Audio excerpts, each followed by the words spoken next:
Yeah. Man, this is so fun. What about that, neighbors?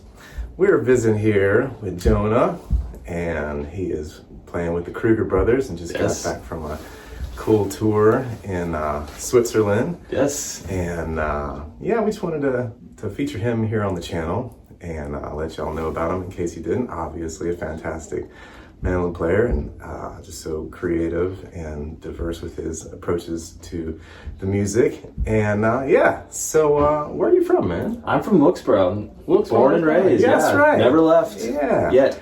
So you grew up with the whole music in your backyard? Yeah, I could hear the main stage of Merle Fest from my house. What? I've never missed a Merle Fest in my whole life growing up, so okay. that has been like the coolest part of, I don't know, being from North Carolina. It's just kind of like having this huge Bluegrass Americana festival, like a big part of my raisins. Through the trees. Yeah, exactly. That's powerful. And music in the family growing up? Or Actually, no, my family loves music and has always put me in musical situations, but no one else plays. I'm the only one who dared to. Did you get started early, or? Yeah, I started from playing at Merle Fest. There was a gentleman there at the festival who a rainstorm blew up, and he was just kind of jamming, not a performer, just a jammer at the festival.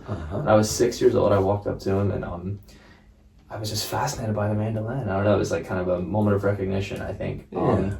And from then on, and so Merle Fest is in April, I begged my parents for a mandolin lessons. They're like, oh no, he's so young, we don't really play music, we don't even really know, you know what's going on with the mandolin. And my birthday came in September, and I was unrelenting, 6 months into begging, and they were like, not yet, and then finally Christmas came, and my dad said, okay, You've not shut up now for 9 months. If pretty serious about it. Yes, exactly. They said, so if I get you a mandolin and I get you lessons, we'll do it, but under one condition, that if you don't practice, we're going to sell your mandolin. So we're just putting the pressure on. Yeah, exactly. So that's how I got started with mandolin and music. Yeah. Yeah. And did you have a teacher, or you just kind of? So I had a local teacher in Wilkesboro when I first began. Larry Skipper was his name. He's great. He still teaches kids in our county on guitar. Good job, Larry. Yes, exactly. And then I transitioned to Wayne Benson. Oh yeah. From probably ages 10 or 11 until 12 or 13. And then after that, I didn't really have a regular teacher anymore. That's when I started to listen to more jazz and listen to more other genres of music, and kind of doing some transcription or just doing a lot of listening. I think so much of musical vocabulary comes from environment. That's why I like being here, because you have such a beautiful environment to make music in. That was our first tune of the day, but it's just so peaceful and nice to be around you, this beautiful space you have. So it's so nice. Well, I appreciate that. When you were just first getting started, what do you feel like were the key things that help you kind of just get going? Was it learning tunes more, or were you right into the scales and arpeggios? Yeah, I was always very rebellious against things my teachers would try to show me.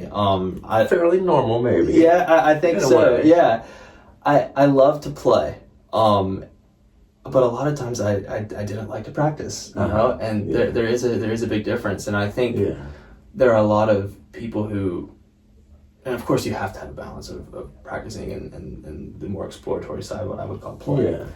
But what I've found is that so much of my musical vocabulary and the development of my musical personality came out of the moments when I was playing and was experimenting without rules. So often people think of scales and arpeggios and all these conceptual ideas as being things that can kind of unlock some secret, some hidden secret. Okay, if I learn my scales in all 12 keys, or if I learn, diminished scales, augmented, or all these music theory concepts, then all of a sudden I'll be able to solo. Start to happen. All of a sudden, everything will just click. And I really find that the value in these exercises and concepts is more of a physical value. And for instance, if you learn your scales or you're able to play arpeggios, your fingers are going to be in shape. I kind of view music as a two-sided coin, where one side is conception, which is how strong is my concept of music, my idea of music, my idea of creativity, of beauty. And then the other side is this idea of technique. So technique and conception. And I define technique as just the physical ability to execute music on your instrument. So I think that scales and arpeggios and all these things have an inherent value in building up the body, to have technique and to know where your notes are, know your fingerboard, know your chord voicings and all these things. But it's really the conception of music, your idea of creativity or of beauty, that allows you to get out the music that you have inside of you. Yeah. So that kind of paired with having heard a bunch of things that you find interesting. Yeah. And then finding your way, bumbling our way to enlightenment, perhaps, as it were. Yes. What were kind of the pivotal moments in your playing, coming from like beginner to intermediate? You remember anything like transformational that was like, oh man, the light bulbs are going off? That's a really interesting question. I think something that really helped me a lot was playing with other people. I'm an only child. And I didn't really meet other kids my age that played music until I was about 12 or 13 years old, when I started doing the Kids on Bluegrass program at IBMA. Oh, yeah. So there was, a 4 or 5 year gap there where I really didn't have anyone to play with other than my teacher. So I didn't ever practice chords or comping or chopping or any of these concepts on mandolin, because I never encountered a need for it in real time. So I would know the basic chord voicings, but I never really developed the rhythmic aspect of my playing. So I think one of the biggest steps from someone who's a beginner to an intermediate level player would be someone who focuses a little bit more on their accompaniment and the ability to chop in a band context, or if it's just like a duet like this, maybe having some other voicings to be able to do more than just kind of strum along in a ukulele-esque way, which is what I was doing, for the longest time. One of the things I noticed about your picking that's so good is your right hand's so loose. Okay. And I think that some people have a tough time getting used to how that feels, or just knowing how important it is. Maybe you can like demonstrate a little bit about how your right hand.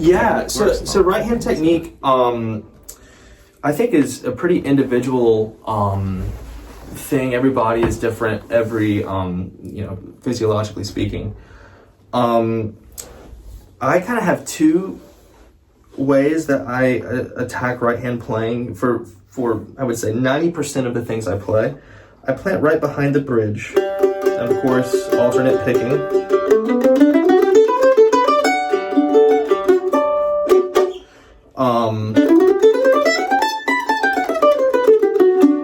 So when you're saying you're planting, is it kind of much physical pressure there? No, there's no I really tried to maintain as much, maybe just say a lack of tension. So I feel like if I press down, or if anything I do that increases tension in the forearm or the shoulder, really is going to hurt your ability to play smoothly or with speed. I really value right now the idea of articulation in my playing, which would be, if I want to play the phrase, it's not, where I'm accidentally... That's more like how to do it. Where you're hitting other strings, or there's other notes sounding that are not a part of the original idea. Yeah.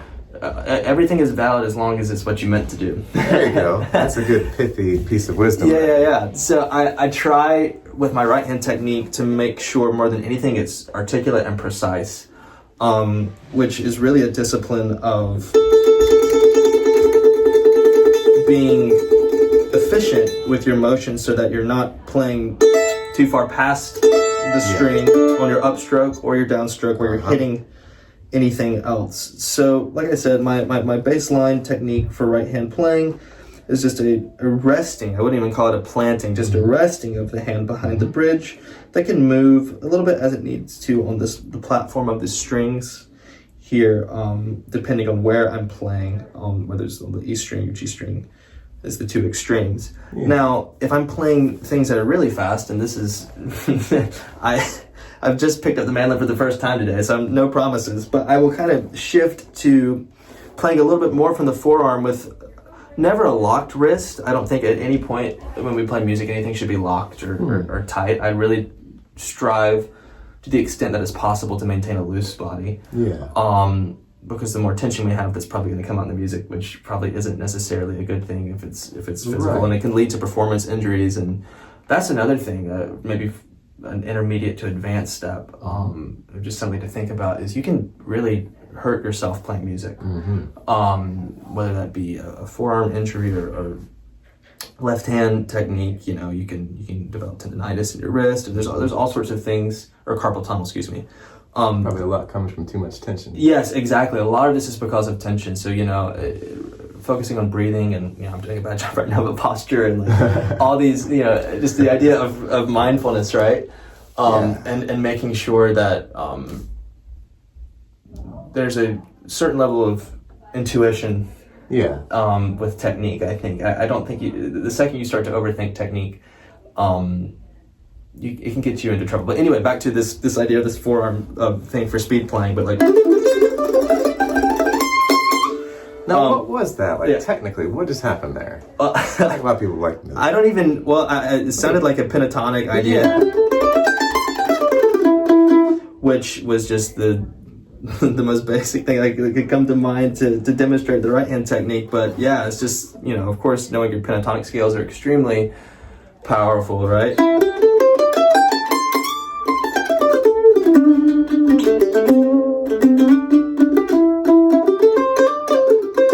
So the pentatonic world is like kind of a favorite with like jamming out. You know, it's kind of got the bluesy sound to it. Why is that? Yeah, I mean, I'm playing an A minor pentatonic, and pentatonic can also have a very major sound, right? If we approach it from the A major, right?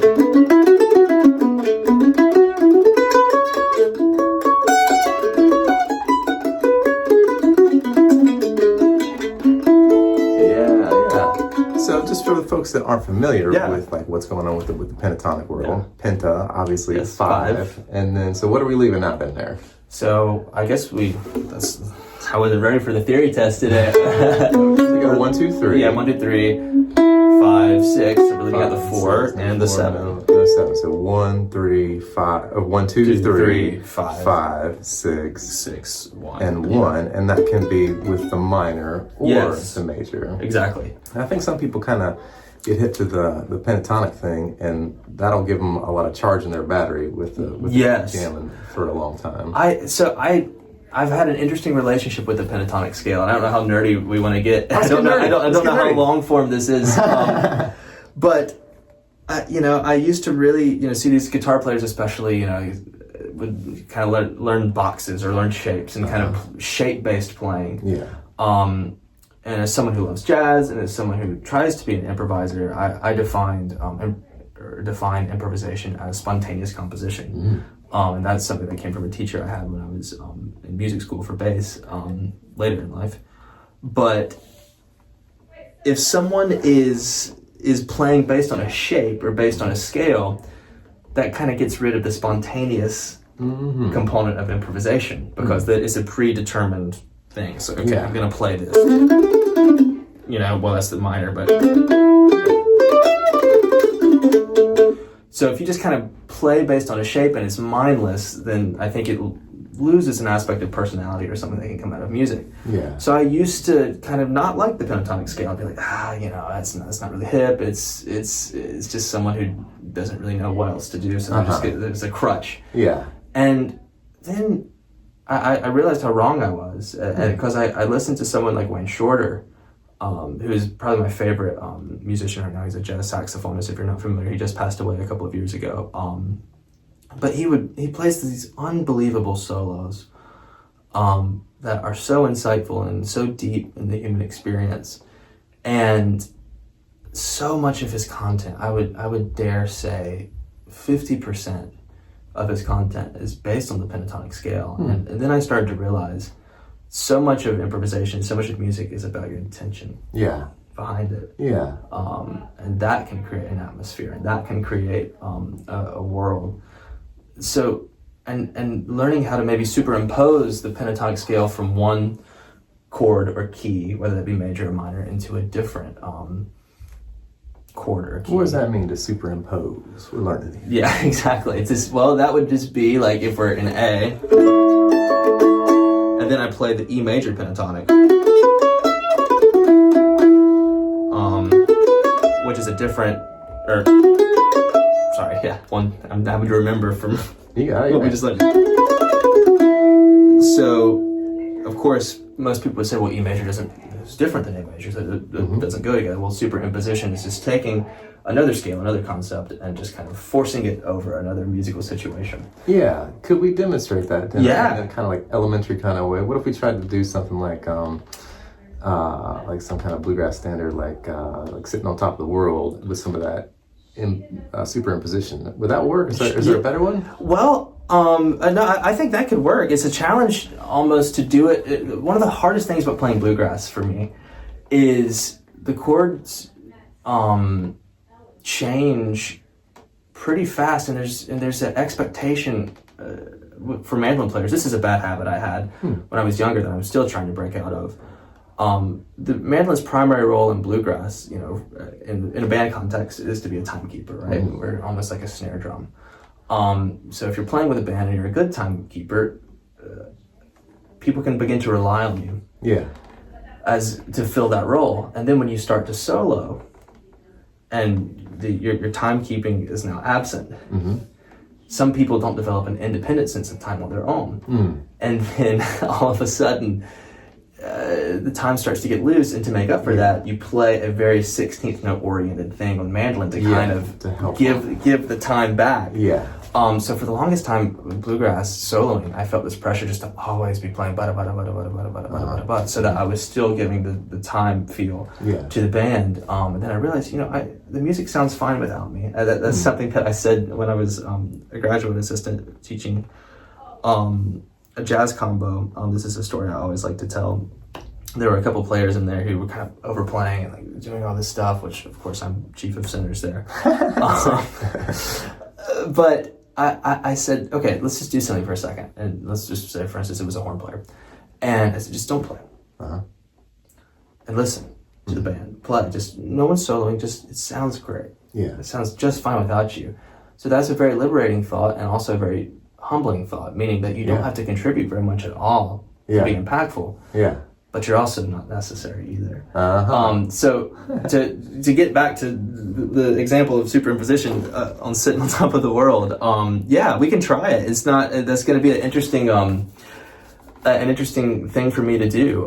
But maybe we can go slow. Yeah, let's just take it very slow. I think that's a good idea. Yeah.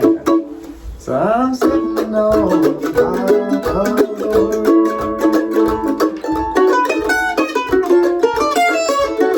All right, let's stop there. Yeah. So that was the superimposition happening. Yes. Okay. So right out of the gate. So what chord were you playing over the A? So I played a B major triad right out of the gate. So if we wanted to talk about how the B major triad relates to an A major chord, we're ready. I think that's how I started my solo, right? Yeah. So I started on F sharp, which is the 6th or the 13th of A. Then we're on to B, which is the 2nd or the 9th. And then here we have a D sharp, which you can call a sharp 4 or a flat 5, but usually in this context it would be referred to as a sharp 11. Which of course, if you're not familiar with the idea of 6, 13, 4, 11, it comes from the major scale being numbered 1, 2, 3, 4, 5, 6, 7, 8, or we're back to 1, right? Because we're back at A. But we can keep going, 9, 10, 11, 12, 13, so forth to infinity. But when we say 16 over, or 16, 11, 13 over 6, we're usually referring to the octave that the chord extension is played in.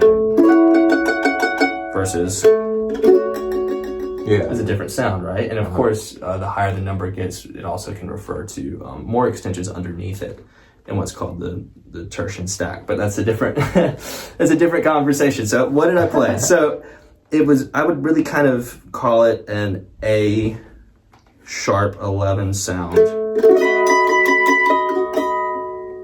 Or an A9 sharp 11 or A13 sharp 11. How did you get to the concept of that? Well, there is a theory that was introduced. Well, I don't know who's responsible for the main introduction of this idea, but someone who made it famous was John Coltrane. This idea of triads. Triads are a very strong thing to our ears, right?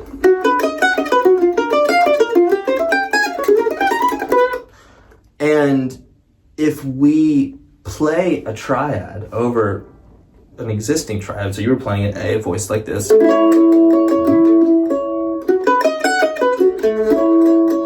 Because it's a triad, and we're so familiar in Western music with major and minor triads, we know there's something there that can be recognized. Now, if I had played a different note group of maybe just some more random things that were less organized than a triad, maybe it would be harder to follow. But they experimented, or John Coltrane experimented with this idea of superimposition of triads quite a bit, and he basically arrived at triads are such a strong sound that you can almost superimpose any triad over any other triad. But that one that you chose, yes, you're familiar with, like you know what it does. Yes, I know what it sounds like. So that was the next thing I was about to say. If you just do that mindlessly, then it will come across mindlessly. I could do that. which comes back to this idea of intention, right? Yeah. But if you know how something sounds, and you also have a plan. So much of improvisation is having a plan. So what did I do? We started A, and then I went down to B flat, A sharp, and then I was gonna, if we had kept on going, I would have resolved it back to A. So having a landing spot, I think, is such a liberating thing to be able to think of music. Maybe we have a measure or two measures, 4, 8, 16. As long as you know where you want to end up, the space between the 2 points almost doesn't matter anymore. As long and this is the idea of intention. If I want to end, I see an elephant on your desk. Okay, if I want to end a sentence in the word elephant, it doesn't matter what I say in the meantime, because I know I'm going to land on elephant. Yeah. And I could have said any number of random words there, but I know where I want to end. So the same is true with note choices. I know I want to get back to an A. And so having triad, having 2 half steps, moving from like a B to a B flat, it's not a super complex amount of bus stations that you got to go. It's like 2 shifts and get back to it's safe place. Yes, exactly. It's chromatic, right? So you don't have to go on a safari of the fretboard to really like. That's a good way to put it. And so like in my mind, I'm like, okay, so I think one thing that people in beginner and intermediate levels don't understand too much is like motivic playing. And so like in my mind, I'm like, okay, I can take what Jonah just shared like there, and I could play ish A solo on Sitting on Top of the World with just that one concept. It's like, okay, whatever chord it is, I'm going to play a triad. Yeah. And so a simple way to think about a triad would be like just like the arpeggio chord tones, maybe? Yes, exactly. It's just a note group of 1, 3, 5, whether it's a flat 3 or normal third, depending on whether it's minor or major. So if you took like a simple motif going from like the if you're playing an A chord, you start out playing the triad in B, and then walk that down 1 half step to the B flat and then to the A. That would be like your little motif, and you could kind of do that same thing over the D chord. Yeah, like you could play a triad. So let me try it. See yeah, please. Right. All right, so here it's sitting on top of the world. So start in B, do so.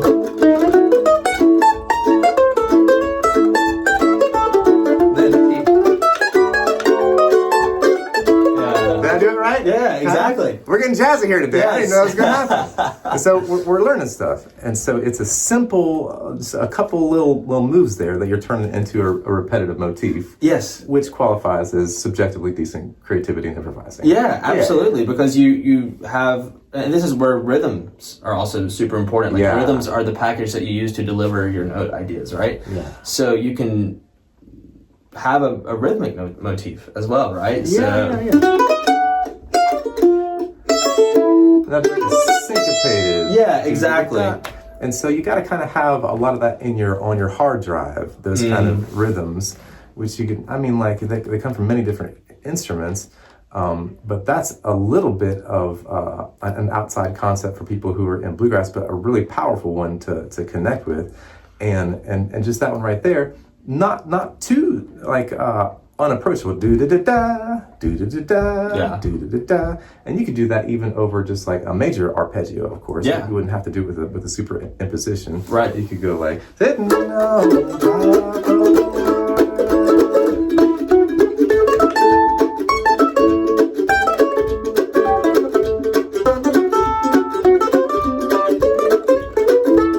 the that's a little one you can kind of get your feet wet with that a little bit. Yeah. But yeah, the rhythm being the package that delivers the notes. Yeah, and I think that, if you're thinking in that way, then you can explore note choices as well, right? Because you have the rhythm predetermined, so you don't have to think about that anymore. Yeah. So now that maybe frees up some brain space to explore note choice, or if you have the note choices predetermined, like I'm only going to play the major arpeggios of the chord changes that are going by. Now you can have a good place to start. Yeah, exactly. Rhythmic mobility, right? Where you can maybe change up your rhythms because your note choices are predetermined. So I think as exercises, these are like wonderful things that you can do to develop your improvisation skills. Yeah. Well, let's let Jonah take a full ride on that with this idea of superimposition. Let's see what else might fall out here.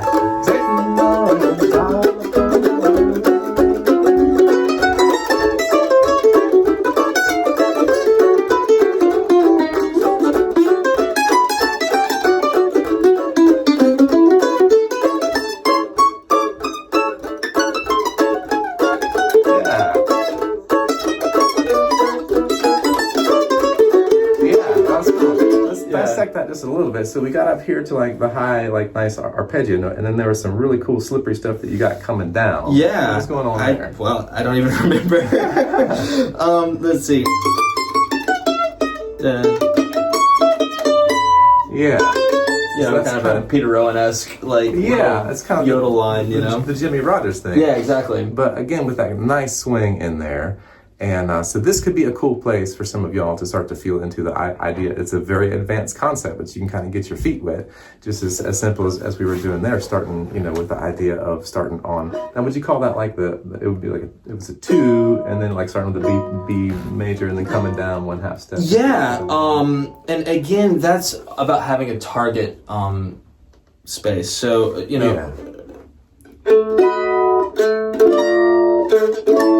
I like to try to, and this is another thing, when you're voicing chords on mandolin, don't feel so much pressure to always play 4-note voicings. And I noticed that instantly Christopher is playing 3-note voicings, which I love. I do this all the time because we can only really ever play 4 notes at once on the mandolin, right? Unless you're doing some split string stuff, Right. But that's like a pianist who would only ever voice things with all 10 fingers. Yeah. If you want to build the music, where can you go? That's a really good point. You got to leave yourself some headroom. Yes, you can't exactly. Start out from 10. Yes. So that's why, for instance, this voicing here for a B major chord, which I wouldn't play because I couldn't really use the bass strings, but it's nice because then I can add in the bass note of the A to kind of give a chord example of the sound I'm trying to outline by the beginning of this solo.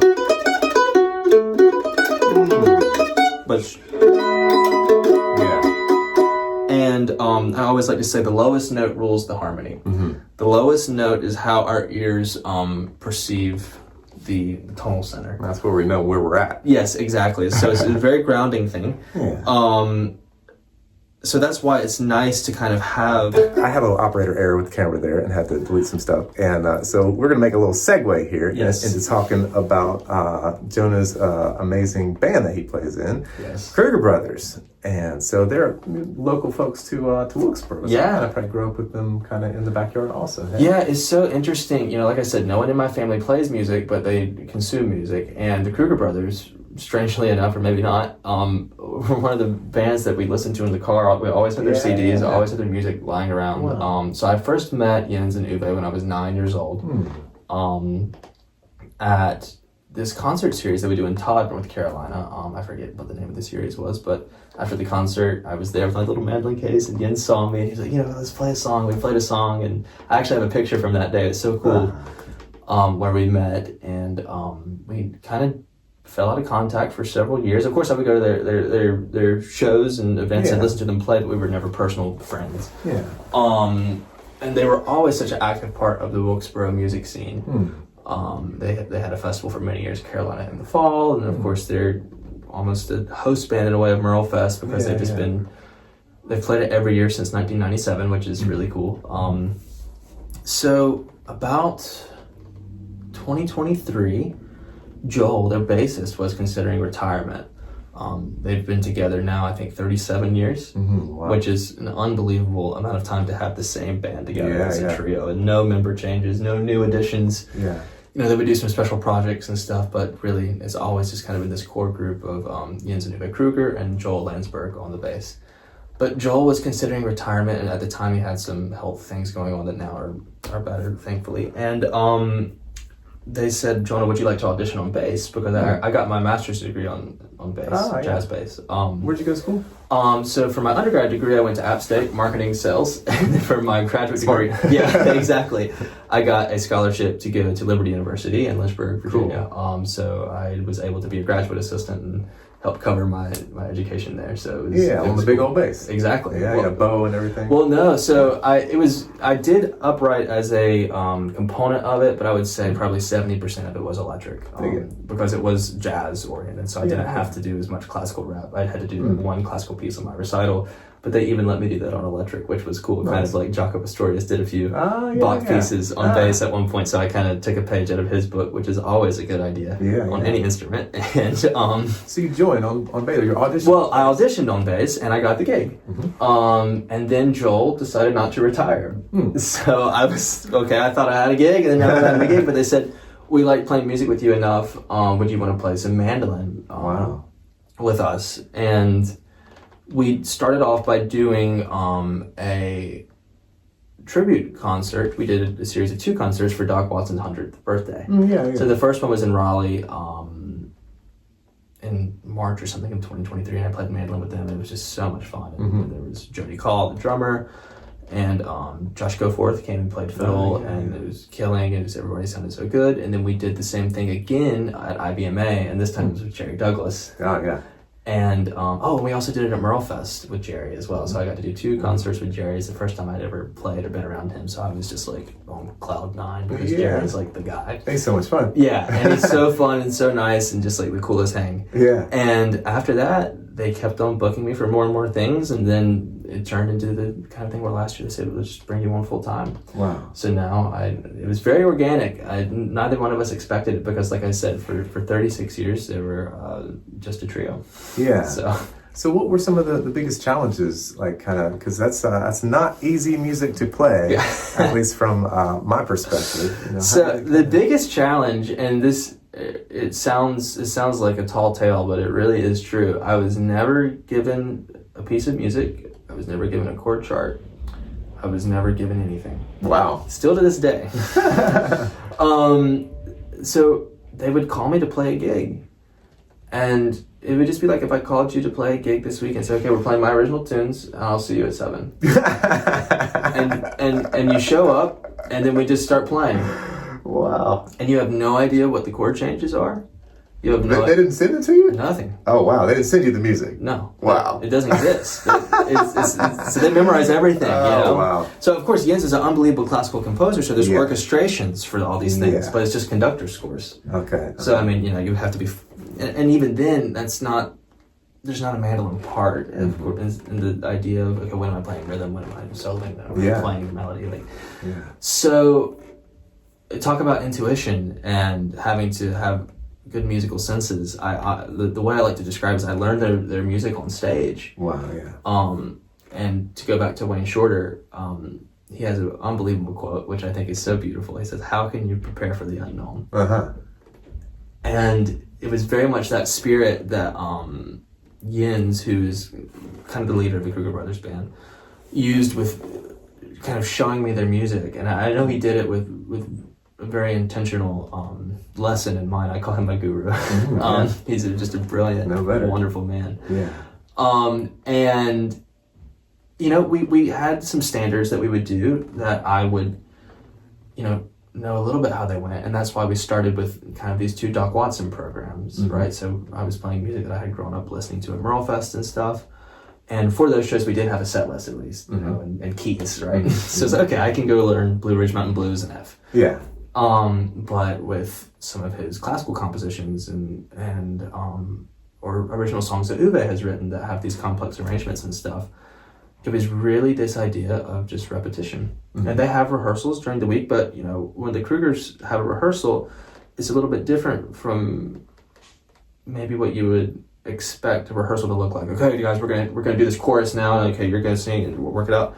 It's more we play songs all the way through, and then maybe we do it 3 or 4 times, and there's not much discussion about, oh, okay, well, here, you do this, or you do this, and work it out. They very much believe in this idea that it'll fall into place, and it'll be as it should. And that's how I learned a lot of the repertoire. Now, for some of the more virtuoso pieces, right? Pieces where you have to, where I have to double yins. Yeah. Which is if you haven't seen that, it is one of the best things you can hear in the mandolin world. It's so intense and harmonically complex and fluid, and a lot of it quite fast. Yeah, it's not easy. So for that, what I would do is I would have Jens play it, and I would record it, and I would put it in an app that Sierra Hull told me about, the Amazing Slowdowner. Yeah. And I would learn it by ear. And I think there's something to really be said for learning music by ear. It's slower and it's more clunky than if you're a good reader, which I'm not. I can read, but it's very, very cumbersome for me. I'm like, okay, every good boy does. It's like it's a bit of a process. So even if they had the music written out in the sense of individual notes, it wouldn't have been extremely helpful. But some chords or form or just some structure would have been. But when you memorize it and are almost forced to memorize it, you are always being extremely careful and intentional with the music. To go back to the example of if I had you just come play on the gig with me and we're doing all my original tunes as jazz, it's like, well, what is even happening? Yeah. You would probably think a lot about note choice, or you wouldn't just maybe you would, but it's just like barge in, just like, you're just playing really confident, really out in front, really like, okay, here we go, I know exactly what's about to happen. So this idea of kind of anticipation and not knowing what's going to happen almost forces you to put a lot of care into what you do. Yeah. And then the more you learn, the more you don't have to anticipate as much because the magic trick is slowly being revealed. Yeah. And then that leads to a different type of creativity. But although there were some moments on the stage where it wasn't fun for me because I would maybe mess something up or not know what was going to happen, and they'd be like, well, I messed up, but that's not really my fault. Like, I didn't know, right? And then I would worry about how other people were perceiving me. And you start to realize that that's not where it's at with music or maybe humans, period, right? So the way not to beat yourself up. Yeah, exactly. Not to beat yourself up, or also not to worry so much about how you're perceived, as long as you're being honest and authentic. I think that is one of the biggest things that has helped me learn to solo is or not just solo, but just be a performer and play in front of other people. For the longest time, I really worried about how I was going to be perceived. I want people to think I'm good and talented, or I know how to improvise, or I'm, if in a really undeveloped state, it's like, oh, I want to be the best one on stage, or I want to walk out and just really just suck it. These are the gates through which all mandolin players Yes, exactly. Yes, exactly. And then I realized, I don't think any of my heroes do that. Mm-hmm. I don't think, I really admire John McLaughlin, and earlier we were talking about right hand technique kind of for really fast speed playing coming from the forearm. I really kind of took that from watching him play guitar. But when I think about him, I don't think he's ever stepped up to take a solo in his life, or at least career, and said, oh, I want to play something really good, or I want to say something really profound, or I want to, what have you. He just said, no, I'm going to play, and I'm going to just fulfill the moment, and I'm going to be myself. And that's enough. Yeah. And the way I learned the Kruger's music was a real-time baptism by fire of learning this concept of it.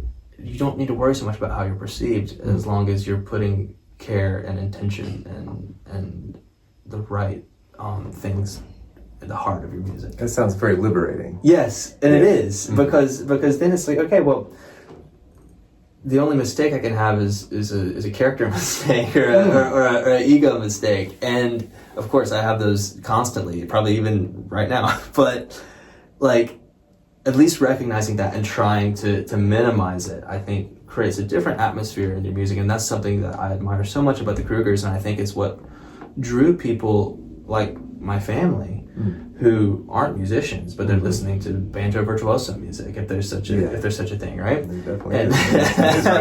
And, and it's like, well, why would people who, you know, aren't music nerds be listening to this? And I think it's very much the heart behind the music. Yeah. The Kruger Brothers stage show is really profound that way. Jens kind of galvanizes this field of goodwill and kindness and humility and groundedness, and mixes that with this virtuoso technique and just stratospheric compositional prowess. It's very compelling, and so I could see why anyone would be drawn from you know, the lofty, you know, academic world of virtuosic, you know, performance to someone who likes folk music, and it's kind of the perfect balance. It's that heart energy just coming through it. Yeah, Jens likes to say you just have to have just enough virtuoso material so people can trust that you actually know what you're doing. Because if someone just went on stage and maybe played in the way that we're describing and only did that, it'd be like, well, is he actually good, or is it kind of like a shtick? Yeah, you know. So you have to just prove, like, you know, maybe you don't have to prove anything, but it's just like, I could if I wanted to. It's like the idea of meekness, right? It's like being able to do something impressive or awful, but choosing not to. I love that. It kind of also reminds me of the John Hartford quote, where John was playing some gig and somebody said, play something that we know so we can tell if you're any good or not. Right, exactly. You got to put something over the plate here and there too, along with the amazing, mind-blowing technique and all that. So, what's going on with the recording with the band? Yeah, so we have never done a project with me and the Krugers. So we are considering doing that in the new year. They really put a lot of planning, which is different than, I guess, the whole world I just painted. But into the recorded music, they really want to have like very solid arrangements, very predetermined things.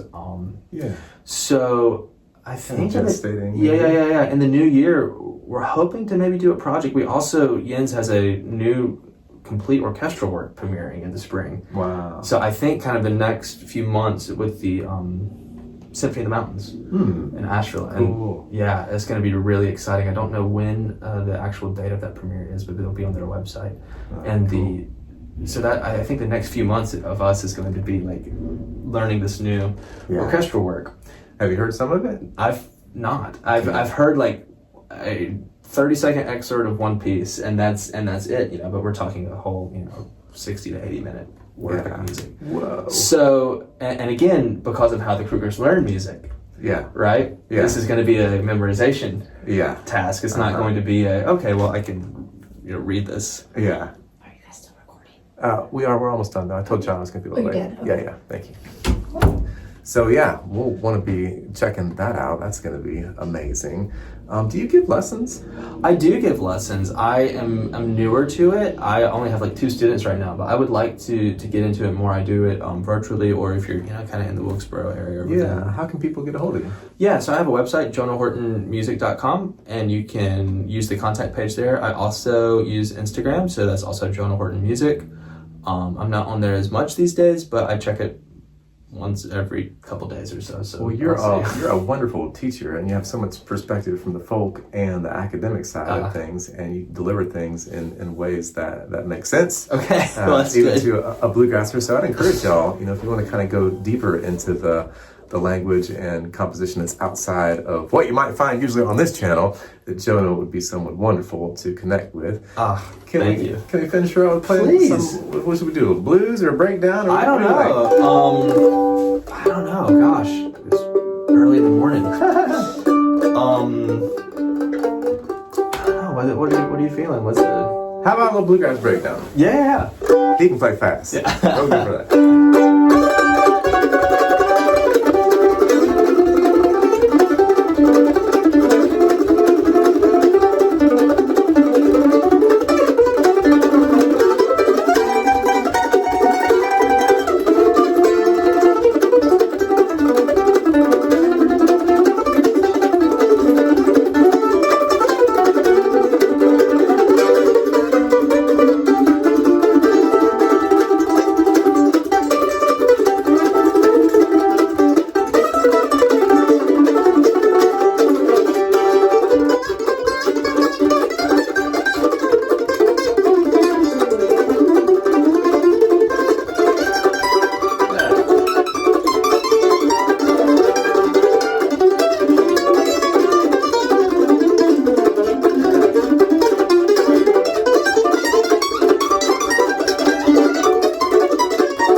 dynamite, man. Thank you, my friend. So fun. There you have it, folks. Jonah Horton. Check him out on his website there, and check the Kruger Brothers out whenever you can.